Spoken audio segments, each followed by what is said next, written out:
ریاست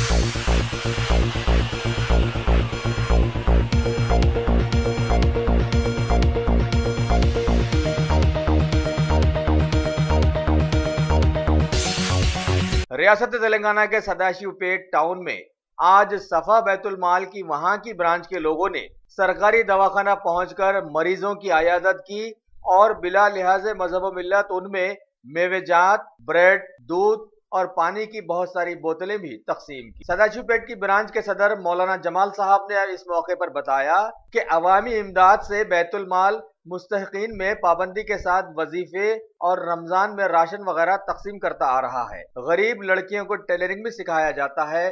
اس موقع پر موجود تھے صدر عیدگاہ کمیٹی جناب اکبر حسین، صدر ایجوکیشنل سوسائٹی جناب سید رافع التمش، ان کے علاوہ مولانا رزاق صاحب، جناب سید امجد تحریم، حافظ شفیع، جناب عبد الغنی اور جناب محمد لطیف کے ساتھ ساتھ علاقے کے بہت سارے سماجی خدمتگار لوگ بھی وہاں پر موجود تھے۔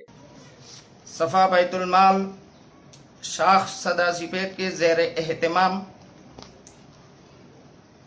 مقامی سرکاری دواخانہ میں عیادت کرتے ہوئے ان مریضوں میں فروٹس وغیرہ کی پیکٹ تقسیم کیے گئے۔ صفا بیت المال مسلسل طور پر بلا لحاظ مذہب و ملت غریب عوام کی خدمت کرتے آ رہا ہے۔